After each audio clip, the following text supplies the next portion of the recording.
안녕하세요, 피노티오입니다. 오늘은 부의 구성 요소 중 하나인 레버리지에 대해 학습하겠습니다. 레버리지는 모든 부유한 사람들이 사용할 정도로 부의 유지와 확대에 필수적인 요소입니다. 포브스에서 볼 수 있는 실시간 세계 부자 랭킹을 살펴보면 상위권에 있는 사람들 전부가 상장 회사라는 레버리지 전략을 사용하는 것을 볼 수 있습니다. 한국의 KB금융그룹에서 발표한 2024년 한국 부자 보고서를 살펴봐도 100억 원 이상 자산을 보유한 사람들의 자산 대비 총부채 비율이 87%에 달하는 것을 살펴볼 수 있습니다. 부자들은 대출이라는 레버리지 전략을 매우 좋아합니다. 심지어 자산의 규모가 클수록 이 부채 비율은 상승하는 것을 볼 수 있습니다. 부자들은 자산을 매입할 때 부채라는 레버리지 전략을 적극적으로 활용합니다.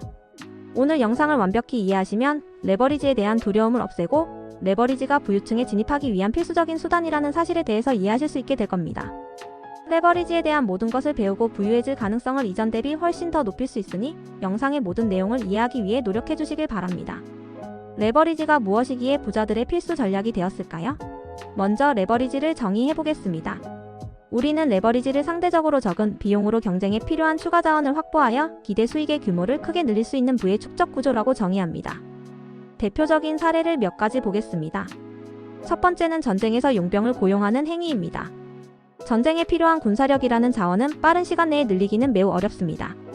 한 군사를 키우기 위해서는 시간과 노력이 매우 많이 들어갑니다. 이 경우 침공하여 이익을 얻을 적국의 수가 나의 현재 군사력에 의해 제한되게 됩니다. 이때 우리는 용병을 고용하는 선택지를 고민할 수 있습니다. 만일 전쟁이라는 기회가 흔하지 않아 용병의 수요는 적고 이미 육성된 세계 각국의 용병들은 많아서 용병의 공급이 많은 상황이라면 우리는 비교적 저렴한 비용으로 전쟁에 필요한 자원인 용병을 대거 고용할 수 있습니다. 그러면 우리의 선택지는 매우 넓어집니다. 침공할 수 있는 적국의 수가 많아지니 그만큼 기대할 수 있는 군사적 이익의 규모도 크게 늘어나게 됩니다. 이처럼 용병 고용은 레버리지의 정의에 정확히 부합합니다. 다음 사례는 프랜차이즈 사업입니다. 자신이 혼자 식당 하나를 운영하려면 시간과 노력이 매우 많이 들어갑니다. 식당 2개를 운영하는 일은 꿈도 꾸지 못합니다. 그런데 혼자 운영한 식당이 차별적인 레시피로 매우 잘 되었다고 가정해 보겠습니다. 그러면 나의 비법을 궁금해하는 많은 사람들이 생김으로 식당을 운영하는 노하우를 담은 매뉴얼만 제작하여 제공하면 나 대신 식당을 운영해주고 돈을 벌어올 만한 사람들을 구할 수 있게 됩니다. 나 대신 일하는 사람들을 구하는데 큰 비용이 들어가지 않습니다. 이제 나의 매뉴얼을 받은 대가로 매뉴얼대로 식당을 운영하고 막대한 프랜차이즈 수수료를 나에게 지급하는 수많은 식당들이 생겼습니다. 이제 나는 고생해서 식당을 직접 운영할 필요가 없게 됩니다. 적은 비용으로 추가 자원을 확보하여 기대 수익 규모를 키웠으니 프랜차이즈 사업 역시 레버리지의 전형적인 사례입니다. 대출을 이용한 투자 역시 레버리지의 한 사례입니다. 내가 현재 $100를 가지고 있다고 가정해 보겠습니다. 연 수익률이 20%인 투자를 했다면 나의 연간 투자 수익은 $20입니다. $100를 투자해 $20를 벌었으니 나의 자기자본 수익률은 연 20%입니다. 이제 대출을 받아보겠습니다. 나는 신용도가 매우 높은 사람입니다. 은행이 5% 이자율로 $400의 신용 대출을 해줬습니다. 이제 내가 투자할 수 있는 돈은 총 $500입니다. 나는 다시 20% 수익이 발생하는 자산에 투자했습니다. 이제 투자 수익은 $100입니다. 한편 대출 이자율이 5%이므로 이자 비용이 $20가 발생했습니다. 이자 비용을 제외한 나의 최종적인 투자 수익은 $80입니다.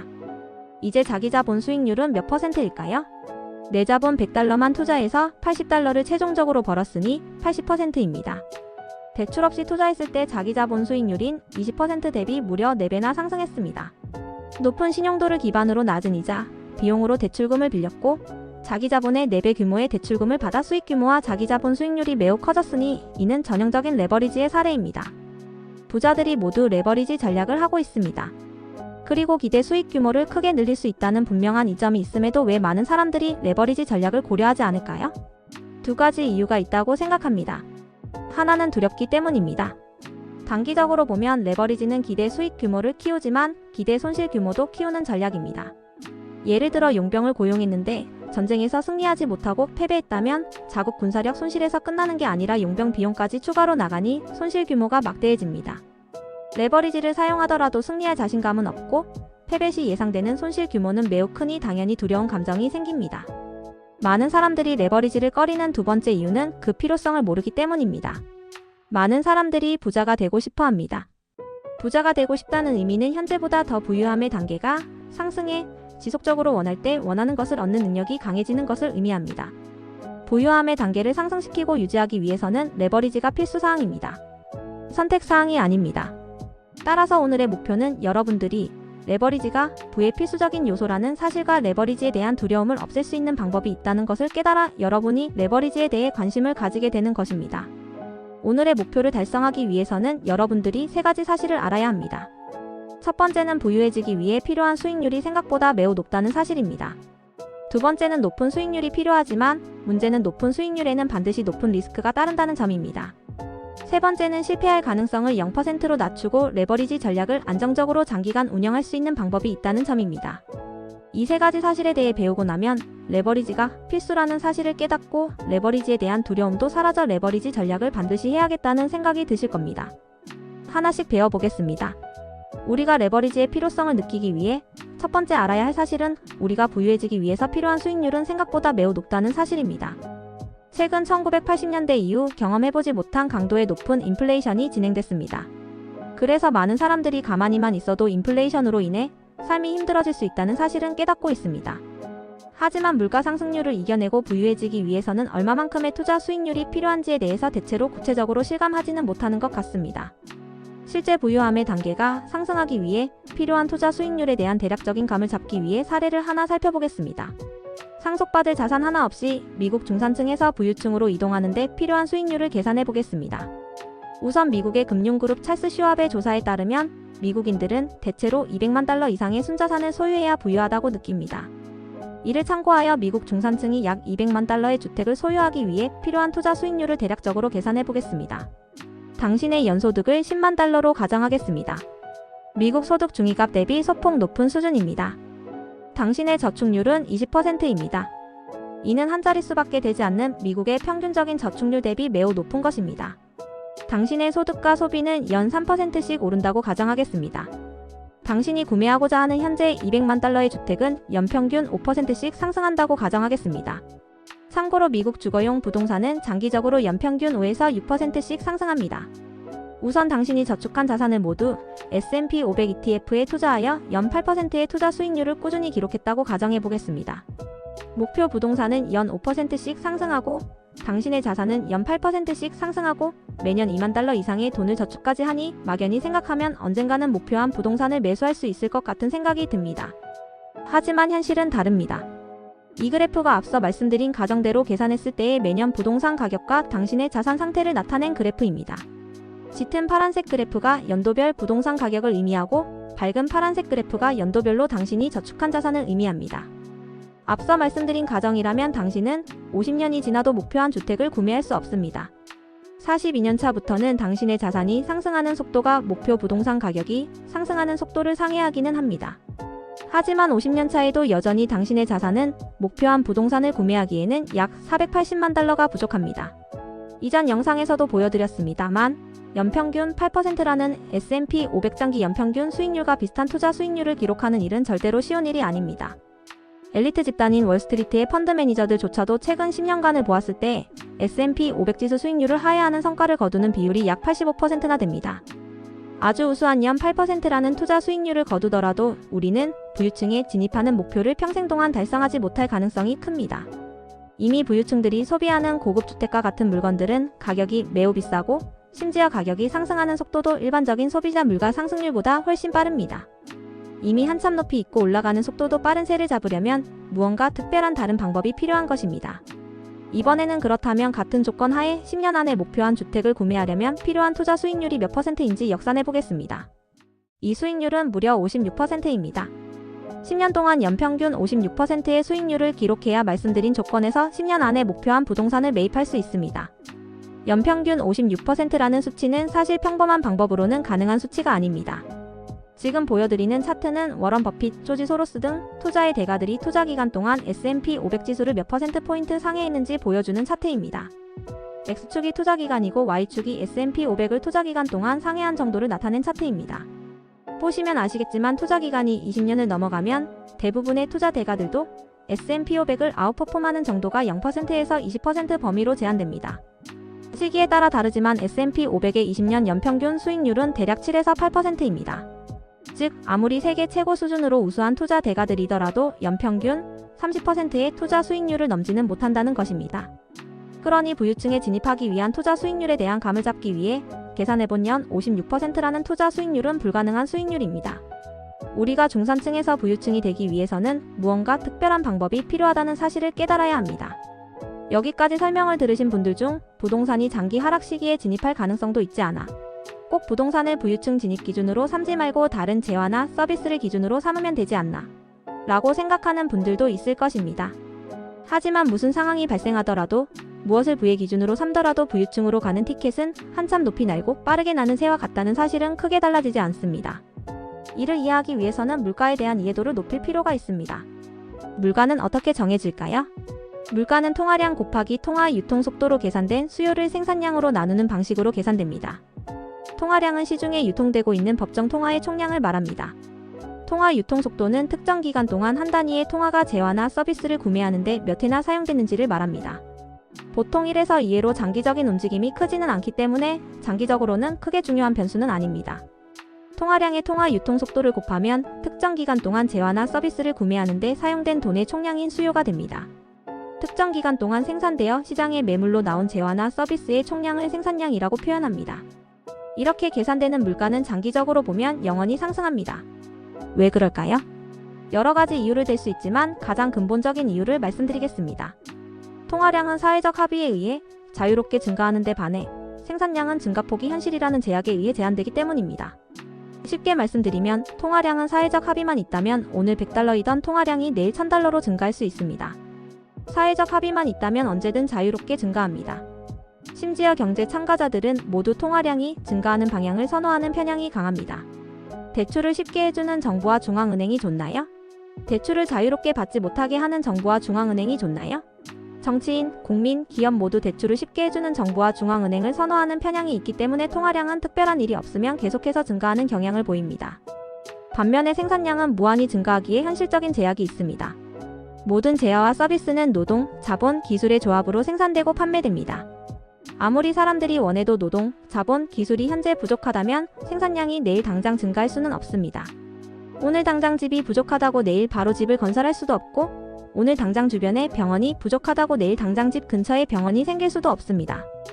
통화량은 사람들 간의 합의에 의해 무한정 증가하고 생산량은 현실적인 제약에 의해 천천히 상승하니 물가는 장기적으로 상승할 수밖에 없습니다.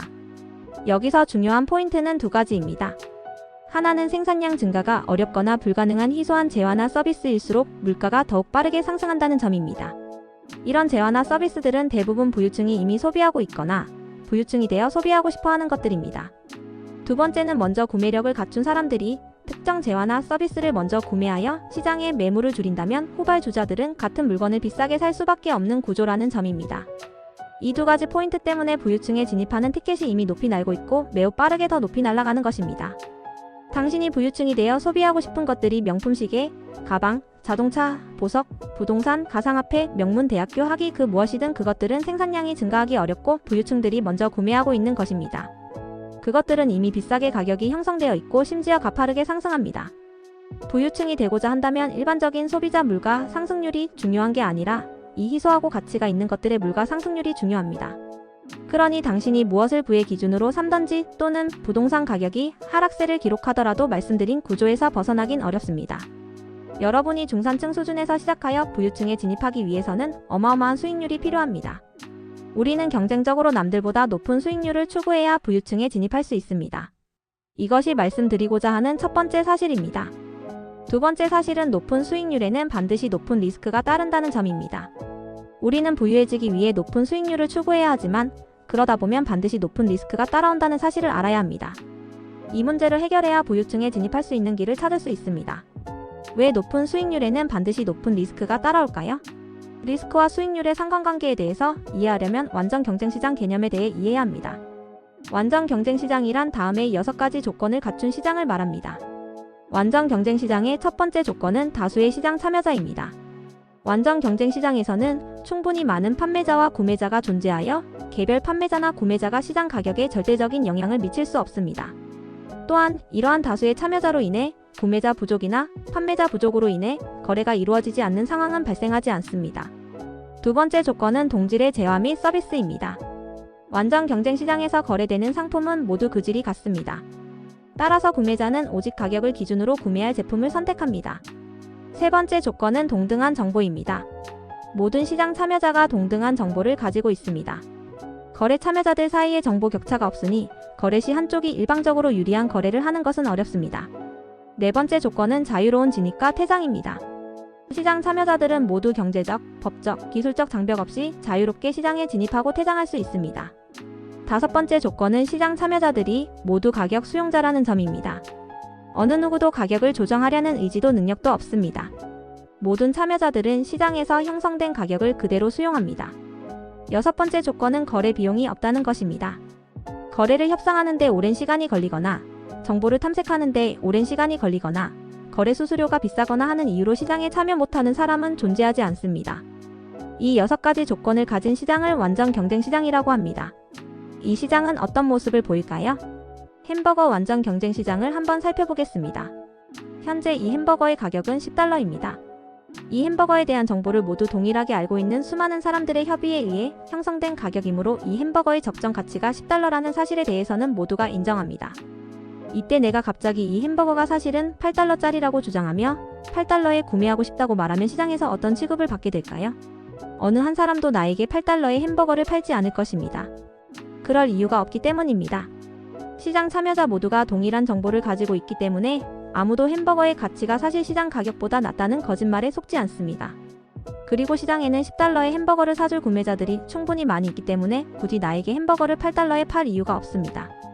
즉 완전 경쟁 시장에서의 가격은 가치를 정확히 반영하며 이 가치 이하로 저렴하게 물건을 살 수 있을 가능성은 없습니다. 이번에는 주식시장이 완전 경쟁 시장인 경우를 생각해 보겠습니다. 현재 한 주식이 시장에서 $10에 거래되고 있습니다.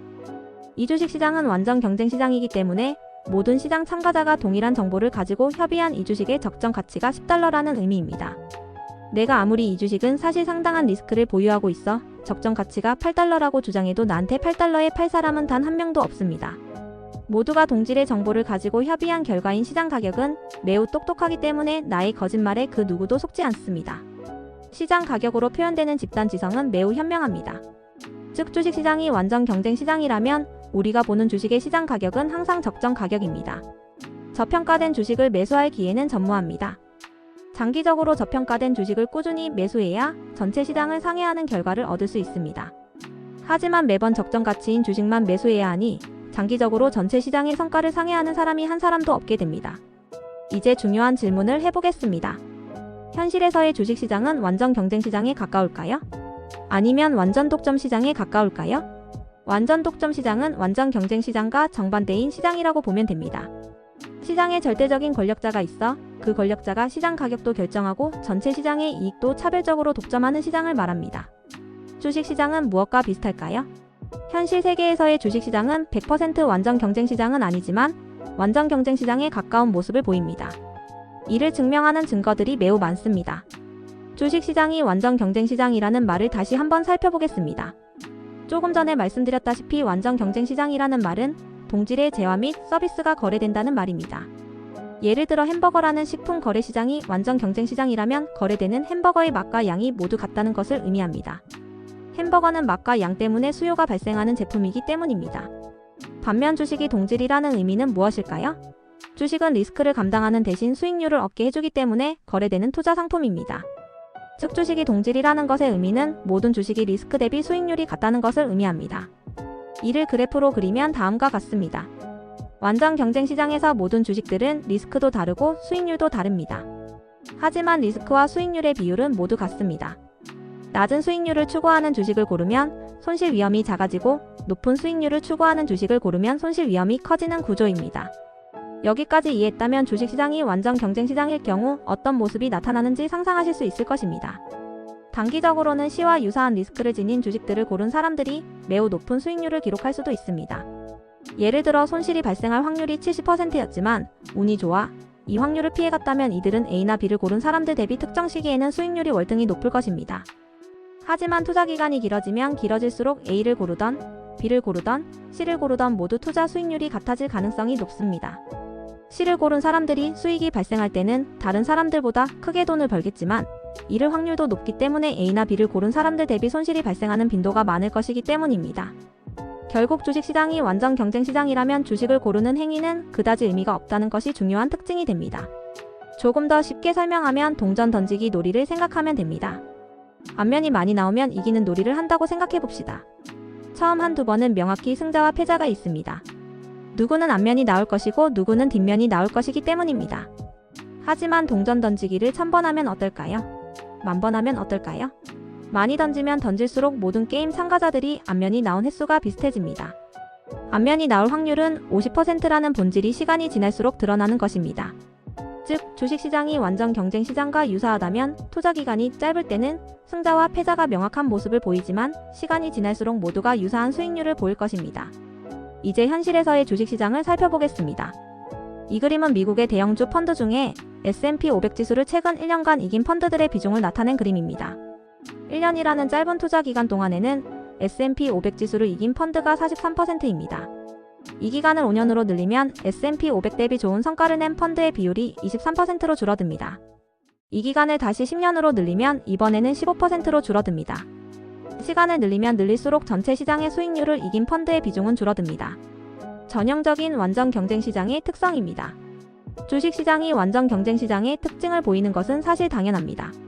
현대의 주식시장은 온라인화되고 점차 국가에도 개방되게 되면서 정말 많은 시장 참여자들이 있습니다. 참여자들의 정보 격차도 미디어의 발달로 점점 줄어들고 있는 추세입니다. 특히 과거와 달리 기업 내부자 정보를 이용하여 거래하는 것을 법으로 엄격히 금지하고 있기 때문에 시장 참여자들 간의 정보 격차는 완전히 없다고 볼 수는 없지만 점점 감소하고 있는 추세입니다. 자유로운 진입과 퇴장이라는 특성도 점차 강화되고 있는 특성입니다. 자본주의가 진행되면서 잉여 자본이 많이 쌓이자 이런 잉여 자본들이 위험자산에 많이 투자되고 있습니다. 이 같은 추세는 계속해서 강해질 것이기 때문에 아이디어만 있다면 창업하고 주식시장에 상장하는 난이도는 과거 대비해서는 점점 더 쉬워질 것입니다. 마찬가지로 자본주의의 역사가 진행되면서 많은 기업들이 인수합병 역량을 쌓아가고 있기 때문에 주식시장에서의 퇴장 역시 점점 더 쉬워지고 있습니다. 앞서 말한 특징들로 인해 특정 개인이나 집단이 가격을 조정할 수 있는 여지는 크게 줄어든 상태입니다. 많은 주식시장 참여자들이 시장 거래 가격을 수용하는 자세로 거래에 참여합니다. 거래 비용 역시 미디어의 발달, 증권사들의 거래 수수료이나 경쟁 등으로 줄어들고 있는 추세입니다. 많은 사람들이 주식에 대한 정보를 쉽게 얻고 낮은 거래 비용으로 전 세계 주식을 거래할 수 있는 세상이 되어가고 있습니다. 앞서 설명한 조건들로 인해 형성된 주가가 리스크와 기대 수익률을 고려했을 때 적정한 가격인 경우가 많아지고 있습니다. 이렇게 6가지 조건이 어느 정도 충족되다 보니 완벽하진 않아도 현실 세계의 주식시장도 완전 경쟁시장의 특성을 보이는 것입니다. 물론 말씀드렸다시피 100% 완전 경쟁시장이라고 볼 수 없는 증거들도 있습니다. 우선 장기간 전체 시장의 성과를 상회한 투자 대가들이 분명 존재한다는 것입니다. 동전 던지기를 수만 번을 해도 뒷면보다 앞면이 더 많이 나오게 하는 기술자들이 소수라도 있다는 사실은 이 시장이 100% 완전 경쟁시장은 아니라는 점을 설명합니다. 하지만 이 세계 최고 수준의 투자 대가들의 데이터만 보더라도 주식시장이 완전 경쟁시장에 가깝기는 하다는 점을 확인할 수 있습니다. 조지 소로스, 워런 버핏같이 일부 아웃라이어들은 있지만 대체로 투자 기간이 길면 길수록 시장을 아웃퍼폼하는 정도가 낮아지고 투자 수익률이 유사해지는 모습을 볼 수 있습니다. 세계 최고의 투자 대가들이라 할지라도 전체 시장 수익률을 엄청나게 상회하는 성과를 장기간 기록하는 것은 불가능하다는 의미입니다. 따라서 주식시장은 100% 완전 경쟁시장은 아니지만 완전 경쟁시장에 가깝다는 말씀을 드리는 것입니다. 이제 이 그래프를 이해하실 수 있을 것입니다. 매우 높은 수익률이 기대되는 투자는 반드시 높은 리스크를 가지고 있습니다. 우리가 부유해지기 위해서는 매우 높은 수익률이 필요한데 이를 추구하다 보면 반드시 높은 리스크가 따라옵니다. 이 문제를 해결해야만 부유층에 진입할 수 있습니다. 세 번째 알려드릴 사실은 높은 수익률을 추구하면서 리스크를 줄이는 방법이 다행히 있다는 사실입니다. 많은 사람들이 이를 이용하여 부유층의 남들보다 일찍 진입하고 부유함을 유지합니다. 그 방법은 무엇일까요? 2가지 지식을 배우면 높은 수익률을 추구하면서도 리스크를 낮출 수 있습니다. 우선 첫 번째는 복잡계에서 승리하는 방법입니다. 두 번째는 안정적으로 레버리지를 운영하는 방법입니다.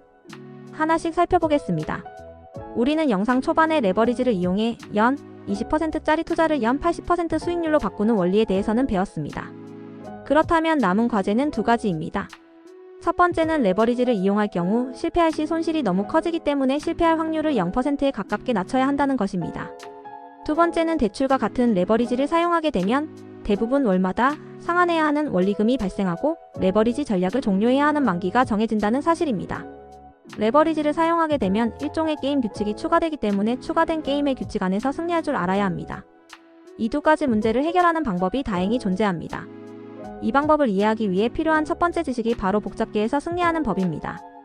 우리는 이미 지난 영상에서 복잡계에서 승리하는 데 필요한 기본 원칙에 대해서는 학습한 바 있습니다. 이에 대해 모르시는 분들은 오른쪽 상단의 링크를 통해 복잡계에서 성공하는 방법에 대해 반드시 학습하시길 바랍니다. 이전에 배웠듯이 단순계는 원인과 결과의 구조가 단순하기 때문에 몇 개의 현상만 관찰하더라도 결과의 원인을 쉽게 파악할 수 있습니다. 하지만 복잡계는 원인과 결과의 구조가 매우 복잡합니다. 하나만 봐서는 사람의 능력으로는 원인과 결과의 전체적인 구조를 절대로 파악할 수 없습니다. 따라서 몇 가지 유력한 가설을 세운 후 그 가설에 맞는 수많은 현상들을 오랫동안 관찰의 결과에 영향을 미치는 핵심적인 요소들을 파악해야 합니다. 그 다음 찾은 핵심 요인을 적용한 전략을 흔들림 없이 무슨 일이 있어도 장기간 유지하는 것이 복잡계에서 승리하는 방법의 기본 구조입니다. 당연히 복잡계에서는 특정 결과에 영향을 미치는 요소도 너무 많고 요소들 간의 관계도 너무 복잡하기 때문에 핵심적인 요소를 찾았다고 하더라도 항상 성공할 수는 없습니다. 하지만 성공하지 못할 때도 흔들림 없이 전략을 유지해야 장기적으로 그 전략의 진가가 성과에 드러나기 시작합니다. 핵심적인 요소를 찾아내는 능력도 물론 중요합니다. 하지만 더욱더 중요한 것은 특정한 전략을 변함없이 오랫동안 유지하는 것입니다. S&P 500 ETF를 투자하는 전략을 살펴보겠습니다. 이 전략의 의미는 글로벌 시장조사 업체 S&P가 선정한 업종별 대표 대형주 500개에 분산 투자하겠다는 것입니다. 이 전략은 전체 시장의 평균적인 성과를 얻을 수 있는 꽤 괜찮은 전략이지만 위대한 전략은 아닙니다. 업종별 대표 대형주라는 요소보다 주가 기대 수익률에 훨씬 더 긍정적인 영향을 주는 요인들이 많기 때문입니다. 하지만 S&P 500 ETF 매수라는 그럭저럭 괜찮은 전략도 변함없이 유지만 한다면 리스크를 굉장히 크게 줄일 수 있습니다. 보시는 차트는 받은 배당금을 모두 재투자했다는 가정에서 S&P 500의 총수익을 보여주는 차트입니다. 당연히 투자한 시기에 따라 몇 년간 손실이 발생하는 구간도 있고 몇 년간 계속해서 이익이 발생하는 구간도 있습니다. 이 데이터를 기반으로 무작위로 투자 시기를 선택했을 경우 손실이 발생할 가능성을 투자 시기별로 계산해 볼 수 있습니다. 그 결과는 다음과 같습니다. 한 투자자가 무작위로 특정 시점에 투자를 시작해서 3개월간 투자를 했다고 가정했을 때 투자 수익률이 0% 이하일 가능성은 33%입니다. 투자 기간을 늘릴수록 이 투자 실패 확률은 감소합니다. 그러다 투자 기간을 15년까지 늘리면 투자 실패 확률이 0%가 됩니다. 즉 금융위기 바로 직전 시기에 투자를 시작한 운이 매우 없는 투자자라도 투자 기간을 15년으로 늘리기만 한다면 투자에 실패할 확률이 0%로 하락합니다. 참고로 업종별 대표 대형주 분산 투자하기라는 그저 그런 전략으로도 이 정도 성과입니다.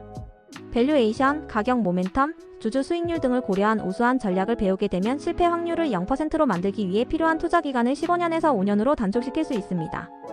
이런 전략에 대해서는 앞으로 배우게 될 것입니다. 이처럼 우리는 좋은 전략을 선택해 장기간 변함없이 유지하기만 하면 실패 확률을 0%로 만들 수 있습니다. 실패 확률을 낮춰야 하는 문제는 해결한 것입니다. 바른 전략을 찾아 장기간 고수하면 됩니다. 더 좋은 전략을 찾을수록 기다려야 하는 시간은 줄어듭니다. 남은 과제는 레버리지 시 발생하는 원리금과 만기라는 제약을 어떻게 극복할 것인지입니다. 이는 생각보다 배우지 않으면 어렵습니다. 예를 들어 만기가 1년인 대출을 이용하면 어떻게 될까요? 최소 5년은 투자 전략을 유지해야 하는데 1년이 지나고 나면 대출금을 모두 상환해야 하기 때문에 투자 전략을 유지하는 것이 불가능합니다. 이 경우 레버리지 전략의 실패 확률이 매우 상승합니다. 또는 너무 과도한 대출로 월마다 상환해야 하는 원리금이 월소득 대비 지나치게 크면 어떻게 될까요? 이 경우에도 결국 원리금 상환 압박을 이겨내지 못하고 투자를 금방 종료하게 될 것입니다. 혹은 여유 현금을 충분히 남겨놓지 않고 모든 자본금과 대출금을 투자하면 어떻게 될까요? 5년 이상의 투자 기간 동안 큰 돈이 갑자기 지출될 일이 많이 생길 수 있습니다. 가족이 아플 수도 있고 급하게 차를 사야 할 수도 있고 결혼을 할 수도 있고 이사를 가거나 집을 사야 하는 경우도 생길 수 있습니다. 5년 이상이라는 시간은 무슨 일이 생겨도 이상하지 않은 시간이기 때문에 충분한 여유 현금을 확보하고 있는 일도 중요합니다. 이처럼 안정적으로 레버리지를 장기간 운영하는 일은 생각보다 매우 어렵습니다. 따라서 주의할 점들을 모두 배우고 레버리지 전략을 운영하는 것을 추천드립니다. 복잡계에서 승리하는 방법, 안정적으로 레버리지를 운영하는 방법을 배우고 나면 레버리지 시 발생하는 단점들을 극복할 수 있게 됩니다. 주로 주식 투자를 사례로 들어 설명했지만 어떤 분야나 원리는 같습니다. 이 두 가지를 이해한 사람들이 빠르게 부유층으로 진입하여 생산량이 희소한 제품들의 물가를 올리고 다른 사람들의 구매력을 낮춥니다.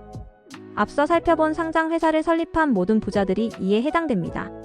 바른 전략을 찾았고 그 전략을 장기간 고수했고 상장 주식이라는 원리금도 만기도 없는 우수한 자본 조달 방법으로 안정적으로 오랫동안 레버리지를 운영했습니다. 마찬가지로 한국의 부자들도 성장하는 국가에서 공급이 늘지 않는 부동산을 보유하는 전략을 고수했고 부동산 담보대출이라는 만기가 긴 대출 상품을 이용해 오랫동안 레버리지 전략을 구사한 결과 부자가 된 것입니다. 여기까지 내용들을 모두 이해하셨나요? 그렇다면 영상 초기에 언급한 이 영상의 목적을 이뤘을 것으로 생각됩니다. 레버리지가 필수라는 사실도, 레버리지가 두려운 것은 필요한 지식을 알지 못해서라는 사실도 이해하셨을 것으로 믿습니다.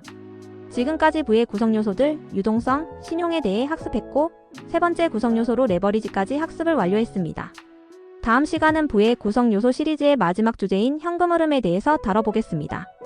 우리는 우리의 목표를 구체화하고 구체화된 목표를 달성하기 위한 적합한 수단이 무엇인지 이해하기 위해 부의 구성 요소들에 대해서 자세히 배우고 있다는 사실을 잊지 마시길 바랍니다. 오늘 영상이 마음에 드셨다면 핀업티오 채널을 구독해주세요. 그리고 첫 번째 댓글이나 채널 정보를 통해 핀업티오의 웹사이트에도 방문해 주시길 바랍니다. 더 많은 교육 컨텐츠를 확인하실 수 있습니다. 감사합니다.